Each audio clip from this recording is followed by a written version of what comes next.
Hey guys, congrats for getting this far. I hope that you have been enjoying the journey, and don't worry, it is going to get even more exciting.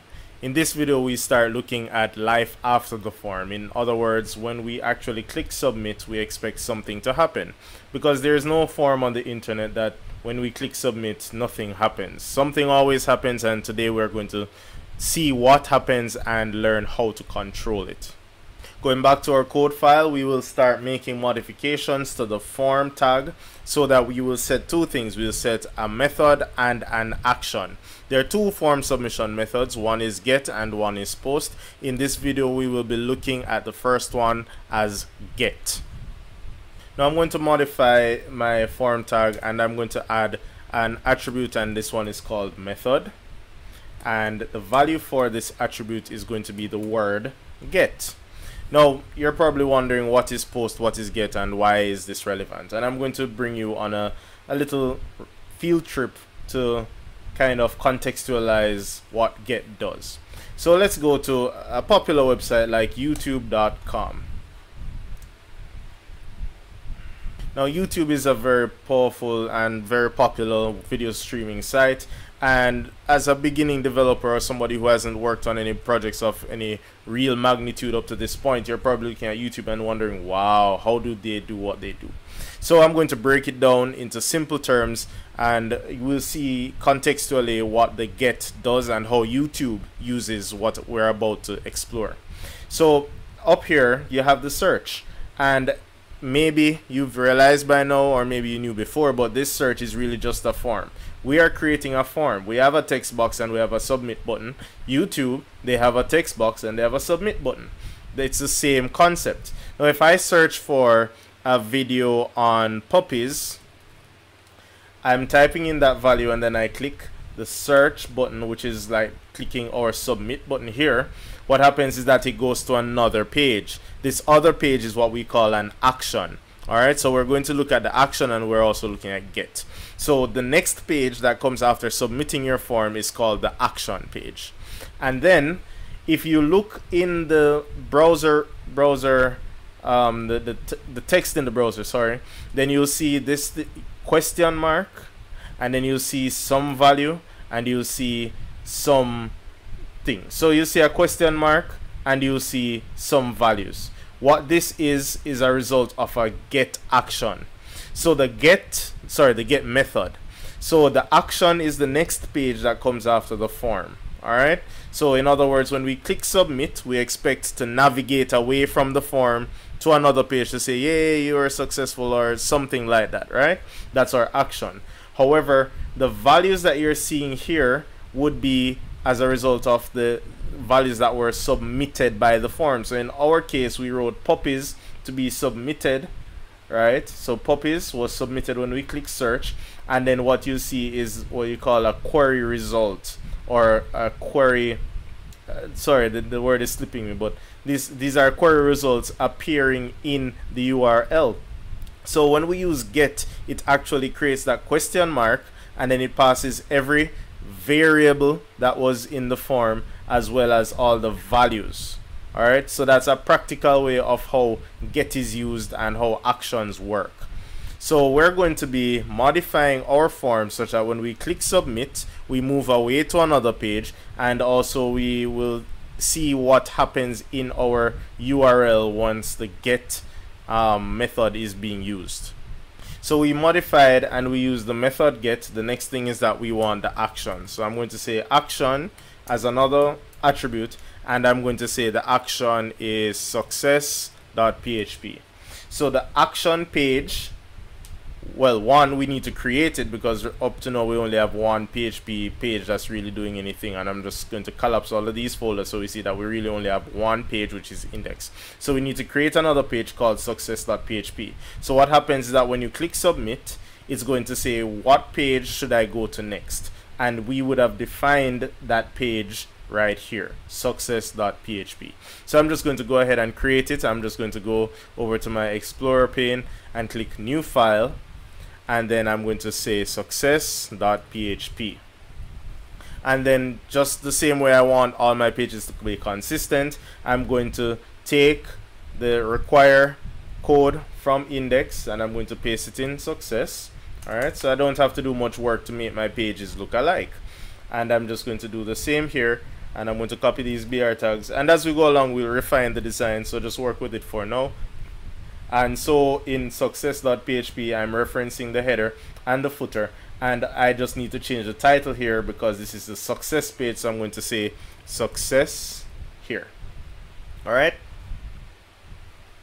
now one more modification is I'm going to put an h1 tag here, and this is going to just print you have been registered. So when they fill out the form and then they click submit, we want to let them know that they were successful, so we're just going to say you have been, let me say, been registered. Alright, and once again I'm just going to use my Bootstrap to easily move my content around, so I'm going to say text dash center, and I believe that Bootstrap has something for green text, so you know, color coding kind of helps give visual cues as to what, when something is an error versus when something is good. So I'm going to use text dash success, which I believe should give a green output, and we can always test that theory, but essentially that is what our success page should print.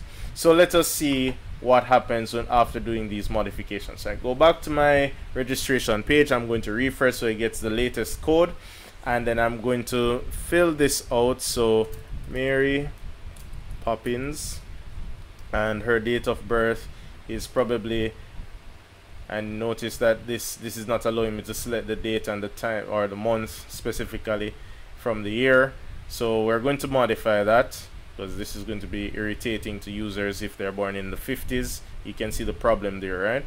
So I'm just going to go ahead and work with this date, and I'll leave her as a database admin mpop@gmail.com, and her number is something random. Alright, and then when I click submit, look what happens. You have been registered. Isn't that lovely? So that is how we start seeing how forms work. So when we submit, the next page that it goes to would have been defined by us in the action. Alright, success.php, and notice that the question mark is appearing because it's set to get. So because we're getting, that question mark is already there, but nothing is coming after the question mark. So now we need to make some more modifications to our form to start getting content to appear in our URL, and so we know that the get is actually functioning properly. Now going back to our code, the next modification that we need to make, and really this is in the context of PHP and certain other server-side languages, we need to actually give our input controls what we call the name attribute. So right now they have ID, and ID is mostly used by jQuery and CSS to, you know, name our controls. So using the ID, like we saw in the case of date of birth, we could actually say that the script should target any element with the ID date of birth. So we see that ID can be useful for the visual side of things, but for the server side of things, we need to use a name attribute. So when we use the name attribute, it's like we're simulating a variable. So the same way I can just declare a variable here and give it a value, and we can echo that variable and it's all nice and dandy. The only way that PHP can actually access the value inside of our control is if we access it by its name, and the only way to set the name for our control is to give it the name attribute. So I'm going to go ahead and give first name the name attribute, and the name can be the same thing, so you don't have to worry about what you're going to name it. You can have the ID as first name and the name as first name, just for consistency's sake. Alright, so you can actually just copy and paste the IDs going right across, and you just change it from ID to name. Alright, so whichever method is easier for you, and I'll just do these for a few on screen, but I'll continue the lesson and you can do it on your own, for your own edification. It's also a good idea to give your submit button a name, and I'm just going to do that. So I've given all of the other ones names, and I'll just give the submit button a name also, because sometimes you want to actually call it by name by PHP to dynamically accomplish things with it. So everything that is in my form, that is a form element, once it's collecting data or it is interacting with the data, and the submit button would fall into that second category, I am giving it a name. Now I'm going to go back to my form and refresh, and I'm going to fill out this form. So I'm reusing Mary Poppins information, and then I'm going to submit, and we went to our action, but take a look at our URL. So you can see that for each element, whatever name we gave the element, we're seeing those values there. Alright, so first name, last name, DOB, specialty, email, and phone. And you also notice that you're seeing the values that were put in. So first name equals Mary, last name equals Poppins, DOB equals, and well, this is kind of formatted because of special characters. Slashes aren't really allowed in the URL, so it's compensating for the slashes, which is why it looks so cryptic. But specialty, database plus admin, that's the space right there, and email, mpop, once again special character, gmail.com, etc, etc, etc, and submit, which, well, it had no value, so that's fine. So if we put a value, whatever the value of submit would have been, it would be there. But the point is, for every name that you would have defined in your form, the values can be seen by our server side. All right, so the get action is actually putting, the get method, sorry, is actually putting all of the values here, and this is what you call a query string or query results, right? Anything after the question mark. Now, contextually, for this registration form, this is harmless. If you are doing a username, if you were doing a registration form where you're taking a username and a password and certain sensitive data, you wouldn't want to use the query string here. All right, so that is when we look at the other method that does not pass all of your values and all of your valuable information right here in the URL publicly accessible. All right, now the next thing is, what if I wanted to reprint the information that was just submitted in the form on the page? So the context is that Mary just signed up, and we just want to show her that this is the information that she entered while affirming that she is successfully registered. So what I'm going to do is modify my action page, and I'm going to actually print out everything that came back from the form. So on our page, we're going to start using PHP code. So firstly, I open up my PHP tag.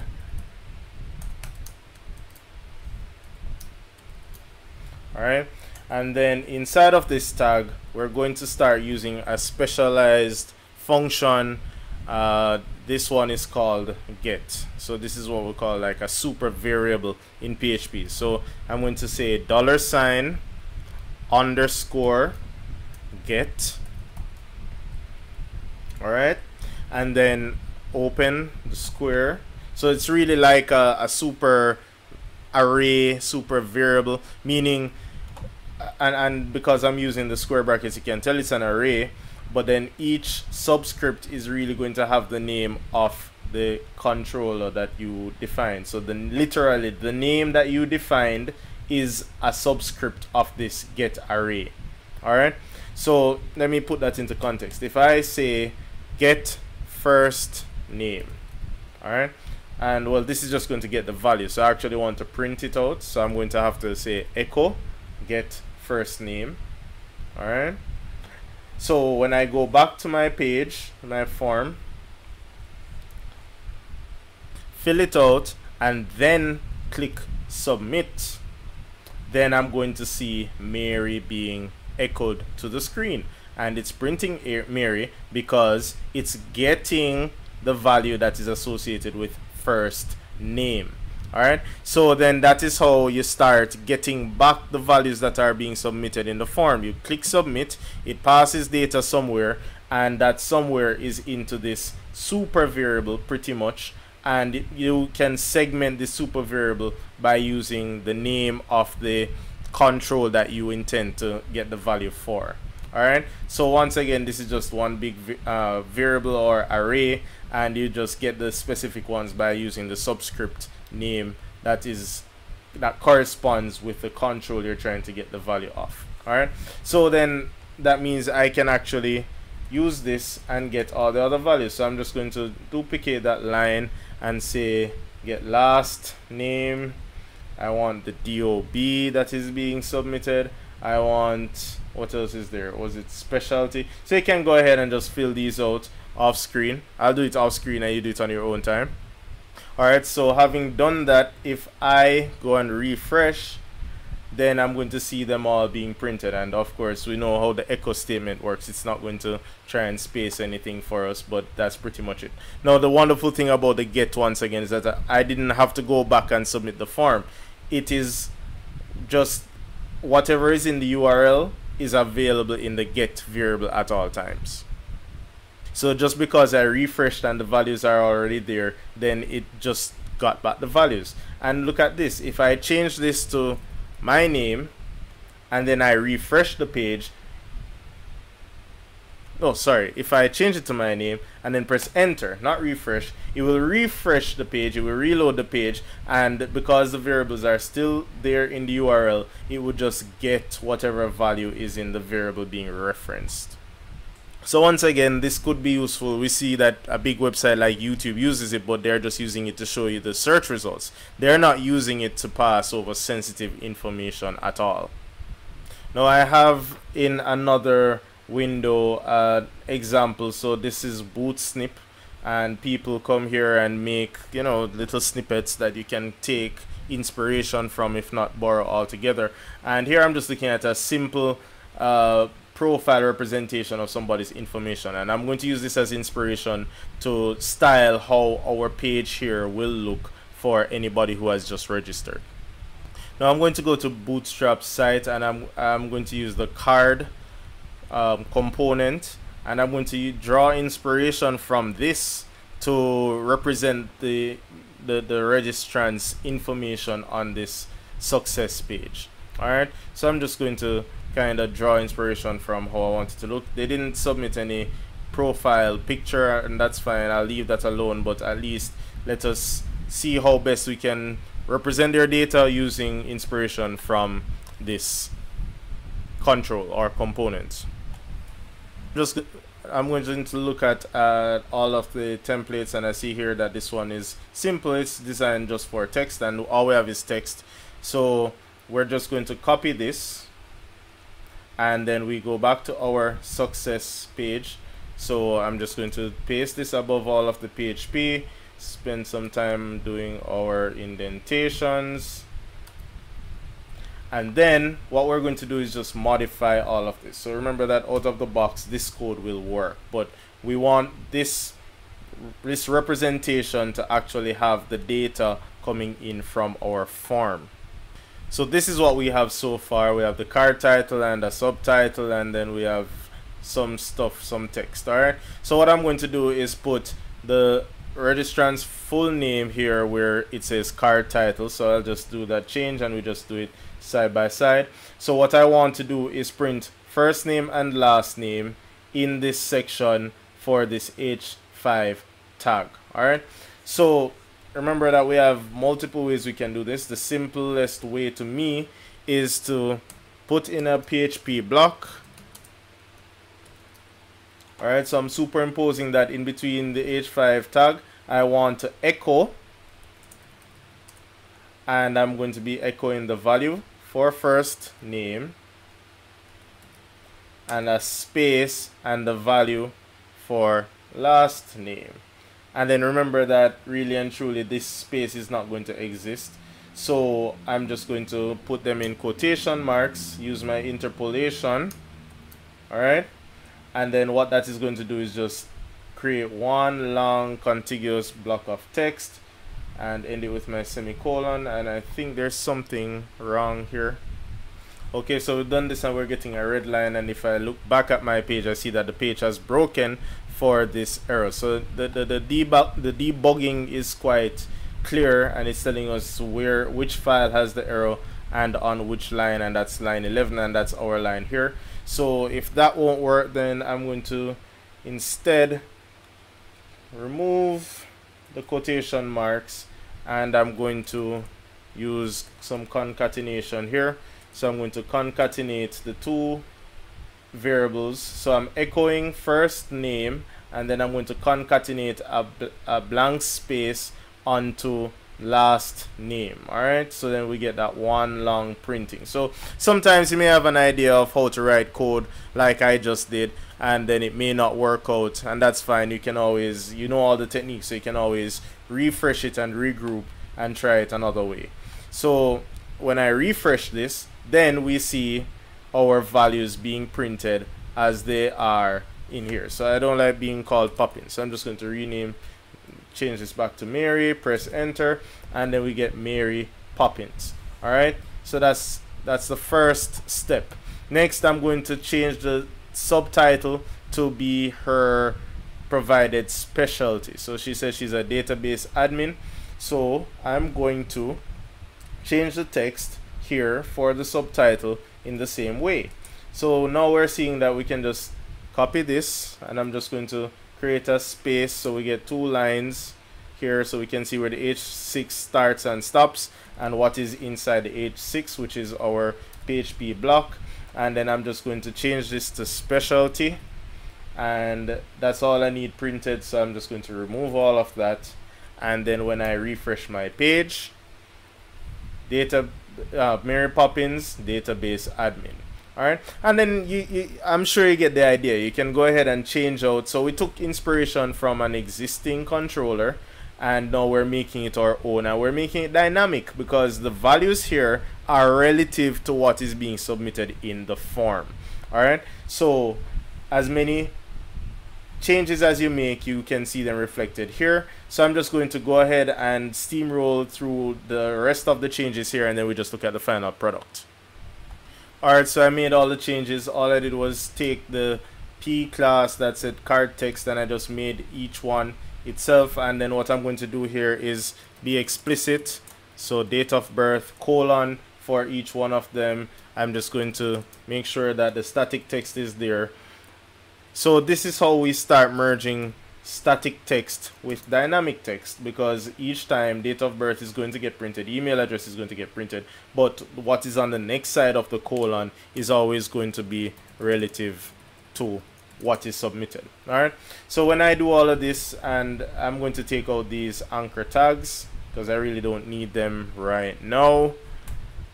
I don't need them in the profile, but of course, you know, make it your own. You customize it how you want it. And then when I refresh my page, I see here that I have a slight error, and it is saying that I have an undefined index called contact, and they tell me the line number.